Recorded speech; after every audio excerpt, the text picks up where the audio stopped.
সঙ্গ দোষে চরিত্র নষ্ট করা এক মুক্তিযোদ্ধার জীবন কাহিনী তুলে ধরার চেষ্টা করব। গণকবি পথশিল্পী নিজামুদ্দিন তালুকদার। গল্পটি অবশ্যই শুনে যাবেন, সবার কাছে রিকোয়েস্ট থাকলো। যখন যুদ্ধ শুরু হয়ে যায় তখন কিন্তু সবাই মায়ের পেটের ভাইয়ের চাইতে কিন্তু আপন হয়ে যায়। ওর চেয়ে আপন কেউ নাই ওই মুহূর্তে, ওর চেয়ে আপন কেউ হয় না, ওর চেয়ে আপন কেউ ওর চেয়ে আপন কেউ হয় না। কিন্তু কাঁদছে, সে কিন্তু কাঁদছে, আপনারা দেখতে পাচ্ছেন। আসলে এগুলো খুবই হৃদয় বিদারক ঘটনা।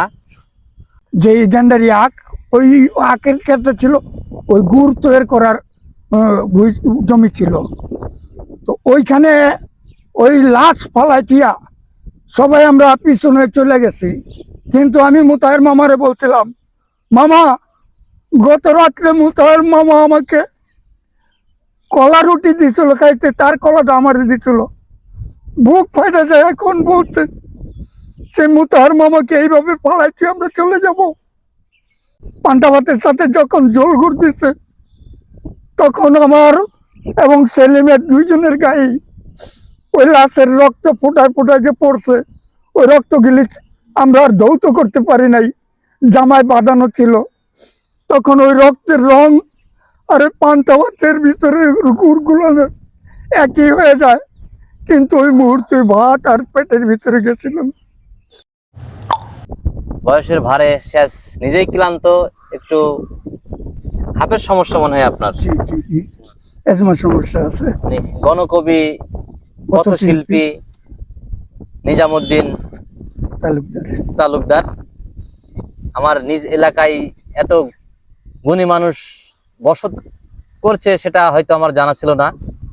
আজকে তার জীবন কাহিনী তুলে ধরার চেষ্টা করব। সেই জন্য আসলে এই প্রাকৃতিকের মাঝখানে আসা, গুড়ি গুড়ি বৃষ্টি হচ্ছে, সাথেই থাকবেন, আবার কথাগুলো শুনবেন। অবশ্যই আপনার মূল্যবান কমেন্ট কিন্তু রেখে যাবেন।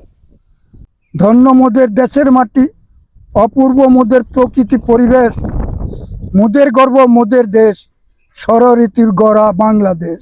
কি হবে আর এই যে পথশিল্পী কবি একসাথে, আমি যে জানি সেগুলো দর্শক জানে না, কিভাবে আপনার ভিডিওটা একটু যদি বলতেন।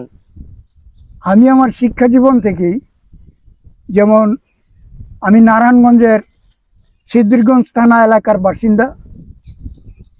প্রাইমারি জগৎ আজিম মার্কেট ফ্রি প্রাইমারি স্কুল ছিল। 1964 সনে আমি দ্বিতীয় শ্রেণীর ছাত্র। প্রথম অবস্থায় আমি দ্বিতীয় শ্রেণীতে ভর্তি হই। পরবর্তীতে হাই স্কুলে পদার্পণ করি গুদনাইল উচ্চ বিদ্যালয়ে। গুদনাইল উচ্চ বিদ্যালয়ে নবম শ্রেণী থাকাকালীন দেশের যুদ্ধ বাদে, 71 যুদ্ধ। জি জি, 71-এর যুদ্ধ বাদে তখন অনেক মুক্তিযোদ্ধা, যেমন আমার ছোট মামা এবং আমার প্রতিবেশী এক কাকা, তারাও মুক্তিযোদ্ধায় গিয়েছেন। তারা মাসখানেক পরে দেশে ফিরে এসে আমাদের এলাকায় এক আত্মীয় বাড়ি গোপনে তারা আশ্রয় নেয়। তখন ওইখানে আমি যে জানতে পারি তারা মুক্তিযুদ্ধ হয়েছে, এবং ওর পরের দিন রাত্রে ওনারা ওই বাড়ি থেকে চলে যাবে অন্য ডিস্ট্রিক্টে। তখন একটা দল তারা গঠন করে যায়, যেন তোরা যদি যাস এই পথে এইভাবে যেতে পারবি। তখন কোনো এক রাত্রে আমি আমার মাকে ঘুমের ঘর থেকে ডেকে চুপি চুপি বলি, মা আমি মুক্তিযুদ্ধে যাব। তো মা তখন জিজ্ঞেস করে, আরে কার সাথে, কোথায় মুক্তিযুদ্ধে যাবি, তোর যাওয়া দরকার নেই। তবু মাকে আমি গোপনে চুপি চুপি বুঝাইয়া বাবাকে কিছু বলার কথা নিষেধ করিয়া আমি আমার প্রতিবেশীর সাথে চলে যাই। 4 দিন পথ অতিক্রম করে মেলাঘরে গিয়ে পৌঁছাই। মেলাঘর থেকে ট্রেনিং নিয়ে আমরা 29 দিন ট্রেনিং নিয়ে, আমাদের মেজর কমান্ডার ছিলেন, আমাদের ইউনিট কমান্ডার ছিলেন আতাউল গনি উসমানী। তো ওখান থেকে আমরা ট্রেনিং নিয়ে উনি আমারে, আমি ছোট বিদায় আমার হাতে তুলে দেয় স্ট্যান্ড গান। আপনার বয়স কত তখন? তখন আমার বয়স 19 বছর, 18 পার হইয়া 19 বছরে পদার্পণ। আপনি তো তাগড়া জোয়ান তখন। জি, কিন্তু আমি ওইখানে ছিলাম, ছোট ছিলেন? সবারই ছোট। আচ্ছা আচ্ছা। তো ওই সময় আমাকে স্ট্যান্ড গান তুলে দেয়, ওটা নিয়ে এই বাংলা পূর্ব পাকিস্তান, তখন এই পূর্ব পাকিস্তানে ঢুইকা অনেক অনেক জায়গায় অনেক অপারেশনে আমি বীরত্বের মতো অপারেশনে অংশগ্রহণ করছি। আচ্ছা যেমন ভৈরব ব্রিজ ধ্বংসের সময় আমরা কয়েকদিন এক গ্রামে অপেক্ষা করছি, কালীগঞ্জ ওই গ্রামের নাম। ওই ভৈরব নদী দিয়া আমাদের টার্গেট ছিল, আমাদের ওই যে আমরা যে 13 জন ছিলাম, 13 জনের ভিতরে আমাদের একজন কমান্ডার ছিল, ইউনিট কমান্ডার, হ্যাঁ, ওনার নাম ছিল সিরাজ সাহেব, সিরাজ মামা। সেই সিরাজ মামা যুক্তি করে গ্রামাঞ্চলের প্রত্যন্ত অঞ্চল থেকে কচুরি পানার ভিট আইনা আইনা ওই নদী দিয়া ছাড়তেন, আচ্ছা। বড় বড় চাক ছাড়তেন। সারার উদ্দেশ্য ছিল যে এই ভৈরব ব্রিজ যে পাহারা দিতেছে, ওই পাকিস্তানি সেনারা এই ঝোপের ভিতরে কোনো ফায়ার করে কিনা। আচ্ছা তখন কয়েকদিন ছাড়ার পরে তখন একদিন আমরা প্রস্তুতি নেই, ওই কলার ভেওয়া বানাইয়া ওই কচুরির ভিটের নিচে ডুবাই দিয়া ওই কলার ভেওয়ার ভিতরে অস্ত্র, আমাদের অস্ত্র মাইন ফাটানো, যে মাইন ফাটানো, ওই মাইন টাইন আমরা ওই কলার ভিটের উপরে রাইখা এই কলার ভেওয়া ধরতে ধরতে ওই কচুরি ভিটের নিচে সাইডে দিয়ে আমরা ওই তোমার ভৈরব ব্রিজের, মানে দূর থেকে মনে হবে যে কোন কচুরি পানা আসছে, হ্যাঁ, কিন্তু হ্যাঁ, তার ভিতরে কচুরি- আপনারা লুকিয়ে আছেন আর কি। হ্যাঁ, আমরা ওই ভেওয়ার চতুর সাইডেই লুকিয়ে শুধু আছেন মাথাটা একদম, মাথাটা এইভাবে রাইখা, মানে ওরা দেখতে পারবে না, আপনারা দেখতে পারবেন আর কি। হ্যাঁ, আমরা দেখতে পারবো, ওরা দেখতে পারবে না। অসাধারণ একটি অপারেশনের কথা হ্যাঁ, কিন্তু হ্যাঁ, হ্যাঁ। চলছে, গল্পটা কিন্তু মনোযোগ ওই দিয়ে শুনবেন। পরিবেশে আমরা যাইয়া ওই যে ভৈরব ব্রিজের পিলার, ওই ব্রিজের পিলার ধইরা অনেক কৌশলে, ওইখানে অনেক কৌশল খাটাইতে হয়েছিল, অনেক কৌশলে আমরা উপরে উঠা ওই ডিনামাইট ফিট কইরা ওইখান থেকে আমরা চলে ও, আসি তার অনেক মানে দূরে। আপনারা কচুরি পানার ভিতরে দিয়ে যায় ব্রিজের পিলার ধরে উপর উঠছেন? জি জি জি জি। ওইটা ওইখানে উঠতে যে কি কষ্ট ছিল, আচ্ছা আচ্ছা। হ্যাঁ, সেটা আমি নিজে বুঝি কি কষ্ট করে তার ওইখানে মানে উঠতেছে, ওইটা ওই মাইন্ড ফিট করছেন ব্রিজটাকে ধ্বংস করার জন্য। জি। আচ্ছা আচ্ছা। তারপর ওই ব্রিজটা ছিল ঢাকা চট্টগ্রাম যাতায়াতের বা মহাসড়কের। ময়মনসিংহ অন্যান্য ডিস্ট্রিক্টে যাতায়াতের মেন। আচ্ছা আচ্ছা। তখন ওই ব্রিজে আমরা মাইন্ড ফিট করে আসা, ওটার যে তার নিয়ে এসে অনেক দূরে বসে থাকি, তখন ওই অনেক দূরের থেকে ওই মাইন্ড ফাটানো হয় আচ্ছা ওই ব্রিজ ধ্বংসের জন্য। ওই ছিল আমার ওইখানে সাহসের গুরুত্ব, অনেক সাহসিকতা ব্যাপার। তা আমার সিরাজ মামা আমাকে নিয়ে খুব গর্ব করতেন। অনেক সময় দেখা গেছে সঙ্গী ছিল মোতাহের করে একজন, সে একজন সামনাসামনি রোডের থেকে আমরা মাঠের থেকে পাকিস্তানি সেনাদের সাথে যুদ্ধ করতেছি, ওরা গাড়ি নিয়ে যাইতেছিল, কিন্তু ওই গাড়িতে আমরা যখন ফায়ার করি তখন ওইখানে ওদেরই এক ফায়ারে মোতাহের মামা ওই আখের ক্ষেত ছিল, আখ, জি। যে গেন্ডারি আখ, ওই আখের ক্ষেতটা ছিল, ওই গুড় তৈরি করার জমি ছিল। তো ওইখানে ওই লাশ ফালাই দিয়া সবাই আমরা পিছনে চলে গেছি, কিন্তু আমি মুতাহের মামারে বলছিলাম, মামা গত রাত্রে মুতাহের মামা আমাকে কলা রুটি দিছিল খাইতে, তার কলাটা আমার দিছিল, বুক ফাইটা যায় এখন বলতে, সে মুতাহার মামাকে এইভাবে পালাইতে আমরা চলে যাব। তো সিরাজ মামা বলল ওয়েট করি আমরা এই গ্রামে। তখন ওই মুতাহার মামাকে আমি আর সেলিম করে একটা ছেলে লোক ছিল, সে ছিল একজন কাঠমিস্ত্রি, সেই সেলিম নতুন কাঠমিস্ত্রি সে শিখতেছে, লেখাপড়া জানতো না, সেই সেলিমকে সাথে নিয়ে আমি ওই আখের ভুঁয়ের ভিতর থেকে ওই লাশ কাঁধে করে নিয়ে আসছি, নিয়ে এসে এক জায়গায় কোনো রকম মাটি দিয়া, কাফনের কাপড় পাই নাই, কোনো জানাজা হয় নাই, তবু তাকে আমরা যে কজনে, আমি আবার ধর্মপথে কোরআন শিক্ষিত ছিলাম, আমি ওইখানে ইমাম সাইজা মানে বাড়ির আপনারা কি শুধু দুইজনই ছিলেন না না না, আর মানুষ? লাশ আনার পরে ওই বাড়ির মুরব্বী ছিল, আচ্ছা, আর আমরা 13 জনের থেকে হয়ে গেলাম 12 জন। আচ্ছা। এখানে আপনারা বুঝতে পারছেন, যারা সৈনিক ডিপার্টমেন্টে চাকরি করেন, একজন সৈনিক যদি আহত হয়ে যায়, সে যখন যুদ্ধ শুরু হয়ে যায় তখন কিন্তু সবাই মায়ের পেটের ভাইয়ের চাইতো কিন্তু আপন হয়ে যায়। ওর চেয়ে আপন কেউ নাই ওই মুহূর্তে, ওর চেয়ে আপন কেউ হয় না, ওর চেয়ে আপন কেউ ওর হয় না। চেয়ে আপন কেউ হয় না। কিন্তু কাঁদছে, সে কিন্তু কাঁদছে, আপনারা দেখতে পাচ্ছেন। আসলে এগুলো খুবই হৃদয় বিদারক ঘটনা, আপনারা শুনতে থাকুন। তখন ওই লাশ মাটি দিয়া সারা রাত ওই বাড়িতে থাকি, কিন্তু আমরা ছিলাম খুব ক্ষুধার্ত। সকালবেলা ওই বাড়ির থেকে অন্য বাড়ি যাই খুব ভোরে অন্য বাড়িতে যাওয়ার পরে তাদের রাত সকালে আমাদেরকে নাস্তা দেওয়ার মতো ওরকম কিছু ছিল না, ছিল কিন্তু ঘরে পানি দেওয়া পান্তা ভাত। ওই পান্তা ভাত কি দিয়ে খাবো? তখন তারা ওই যে কুসুরি গুড় বানায়া, যে একটা ঝোলা গুড় আছে, জল গুড়, যেটা ঝোল বলে গুড় আমরা। বলা হয় কুসুরি গুড়ের, ওই ঝোল গুড় আর পান্তা ভাতের সাথে যখন ঝোল গুড় দিছে, তখন আমার এবং সেলিমের দুইজনের গায়ে ওই লাশের রক্ত ফোটায় ফোটায় যে পড়ছে, ওই রক্তগুলি আমরা আর ধৌত করতে পারি নাই, জামায় বাঁধানো ছিল। তখন ওই রক্তের রং আর ওই পান্তা ভাতের ভিতরে গুড়গুলো একই হয়ে যায়, কিন্তু ওই মুহূর্তে ভাত আর পেটের ভিতরে গেছিলাম না খাইয়া।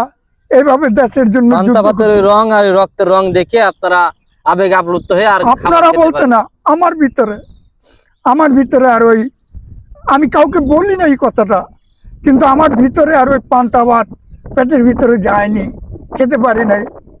কিন্তু এইভাবে দেশ স্বাধীন কইরা যখন নাকি আবার স্কুলে গেলাম, তো 1 বছর যে আমরা পড়ি নাই, কিন্তু ওটারে কি বলা হয়, আমাদের স্কুলে তখন 10ম শ্রেণী পার হয়ে যায়।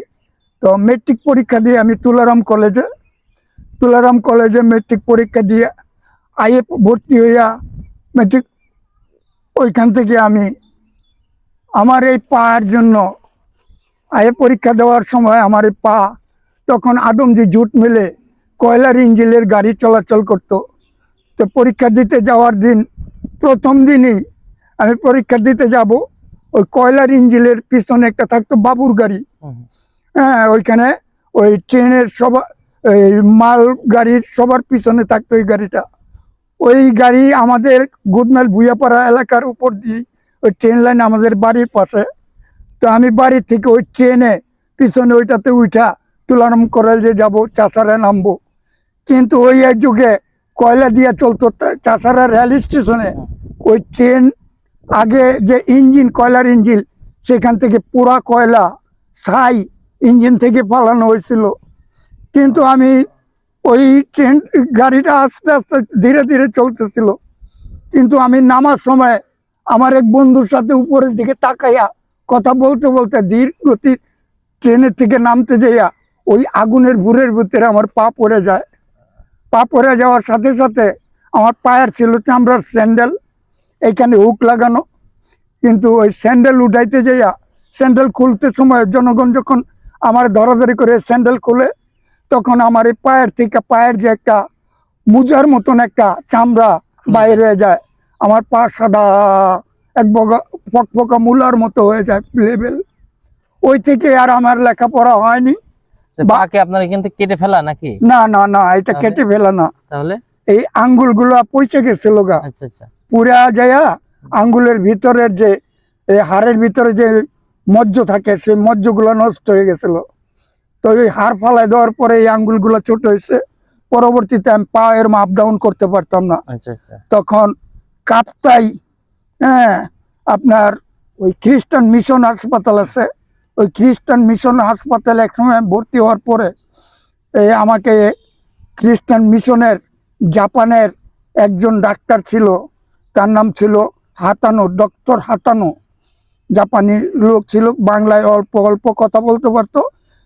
উনি আমার পা দেখা এই অপারেশন কইরা, এই যে এইখান থেকে আর এইখান থেকে অপারেশন কইরা আমার পায়ের একটা নার্ভ রক বদলাই দেয়। আচ্ছা ওর আচ্ছা। পর থেকে যেরকম আমি আপনি পা up আপ down ডাউন করতে করতে পারি। তো যাই হোক, আমার জীবনের অতীত ঘটনা যতটুকু বিস্তার করলাম। যখন নাকি দেশ স্বাধীন হয় 47-এর যুদ্ধের পরে, এই আপনার ভারতীয় লোক বাংলাদেশে, ভারতীয় থেকে কিছু বাংলাদেশের লোক পাঠায় পূর্ব পাকিস্তানে পাঠায়, এবং পূর্ব পাকিস্তানের হিন্দু লোক ভারতে নেয়।